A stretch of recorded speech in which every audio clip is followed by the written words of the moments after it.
তুমি তোমার কল্পনার রাজ্যকে সাজাও, তোমাকে হারাতে পারে এমন কোন শক্তি আল্লাহর জমিনে নাই।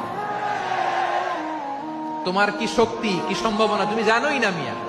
তুমি এদিকে তাকাও কেন? তোমার রাস্তা তো ওই দূরে। তুমি কোথায় যাবে, আল্লাহ তোমার টেনে কোথায় নিয়ে যাবে তুমি কিছুই জানো না। প্ল্যান বিগ, ড্রিম বিগ,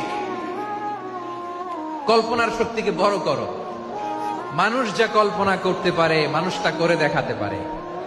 মানুষের কাছে অসাধ্য কিছু নাই মৃত্যু ছাড়া, এক্সেপ্ট ডেথ। মৃত্যু ছাড়া মানুষ সবকিছুকে জয় করতে পারে।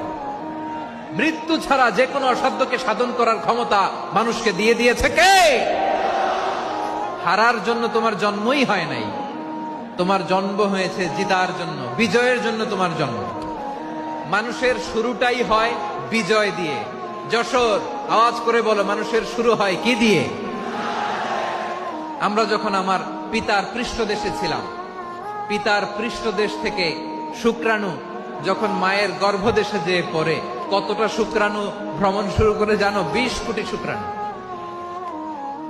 একবার সিমেন আউট হলে সেখানে 20 কোটি শুক্রাণু থাকে, ভ্রমণ শুরু করে।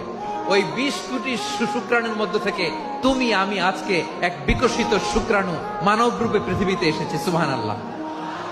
ওই 20 কোটি শুক্রাণুর প্রতিযোগিতায় সবাই রে পেছনে ফেলে সেদিন আমি সফল হয়েছিলাম, সেদিন আমি বিজয়ী হয়েছিলাম।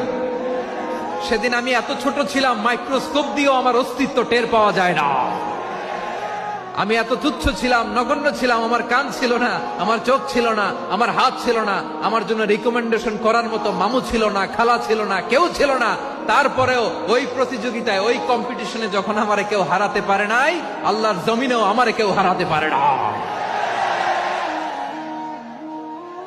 হারার জন্য তোমার জন্মই হয় নাই, তুমি আসছোই জিতার জন্য। সুবহানাল্লাহ। বিশ্বনবী বলেন, আন্নাসু মাআদিন কামাআদিনিয যাহাবি ওয়াল ফিদ্দা খিয়ারুহুম ফিল জাহিলিয়াতি খিয়ারুহুম ফিল ইসলাম। Peoples are like mines of gold and silver. সোনার খনি, রূপার খনি, এর চেয়েও বড় খনি হচ্ছে এই মানব সম্পদের খনি। আওয়াজ করে বলেন আল্লাহু আকবার। আল্লাহ তাআলা এই সম্পদ আমাদেরকে দিয়েছে। বিশ্বনবী বলেন, মানুষ হচ্ছে খনির মতো। খিয়ারুহুম ফিল জাহিলিয়াতি খিয়ারুহুম ফিল ইসলাম। জাহিলি যুগে যারা সেরা, ইসলামেও তারা সেরা। ইদা ফাকুহু, যদি তারা বুঝবান হয় তাহলে তাদেরকে সেরা বানায় দিবে কে? তাহলে মানুষের চেয়ে সেরা কেউ হতে পারে? মানুষের চেয়ে অনন্য কেউ হতে পারে? মানুষকে কেউ হারাতে পারে? আওয়াজ করে বলো, তোমাকে কেউ হারাতে পারবে? এই সাহস জাগছে আজকের আলোচনা থেকে। আমি তুমি অনন্য, আমাকে